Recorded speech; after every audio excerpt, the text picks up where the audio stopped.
ગુજરાતનો આવાજ।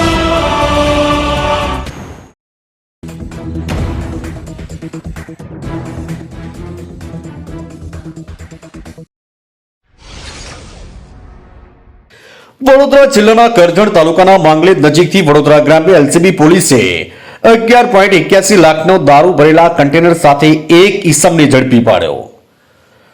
વડોદરા જિલ્લામાંથી પસાર થતા રાષ્ટ્રીય ધોરીમાર્ગ નંબર 48 પર આવેલા માંગલેજ ગામ પાસેથી વડોદરા જિલ્લા લોકલ ક્રાઇમ બ્રાન્ચે ટ્રકમાં લઈ જવાતો રૂપિયા 11.81 લાખની કિંમતનો દારૂ જંગી જથ્થો ઝડપી પાડી કાર્યવાહી હાથ ધરી હતી।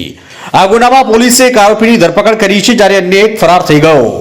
બનાવ અંગે એલસીબીએ કરજણ પોલીસ મથકમાં ફરિયાદ નોંધાવતા પોલીસે વધુ તપાસ હાથ ધરી છે।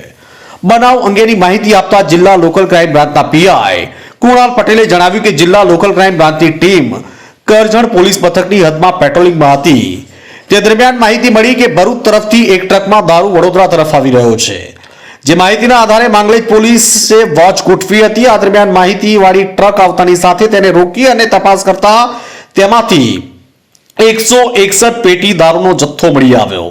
પીઆઈ કુણાલ પટેલે વધુમાં જણાવ્યું કે આ બનાવમાં પોલીસે દારૂ ભરેલી ટ્રકના ચાલક ઇરશાદ ખાન નસરુ ખાન રહેઠાણ ખટરકા રાજસ્થાનની ધરપકડ કરી હતી, જ્યારે ટ્રકમાં ચાલકની સાથે આવેલ મુબારિક ખાન નેહના મુસ્લિમ ફરાર થઈ ગયો। બનાવ અંગે જિલ્લા લોકલ ક્રાઇમ બ્રાન્ચના હેડ કોન્સ્ટેબલ ભૂપતભાઈ રાઠોડે કરજણ પોલીસ મથકમાં ઝડપાયેલ ટ્રક ચાલક તેમજ ફરાર થઈ ગયેલા આરોપી અને આ દારૂનો જથ્થો મોકલનાર વ્યક્તિ સામે ફરિયાદ નોંધાવી હતી।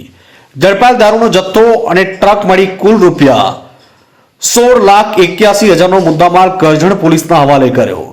કરજણ પોલીસે જિલ્લા લોકલ ક્રાઇમ બ્રાન્ચે નોંધેલી ફરિયાદના આધારે આરોપીઓ સામે પ્રોહિબિશન એક્ટ હેઠળ ગુનો દાખલ કરીને વધુ તપાસ હાથ ધરી છે।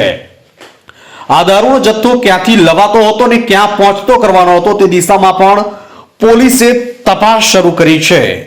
માર્ચથી મોહસિન કારાનો રિપોર્ટ।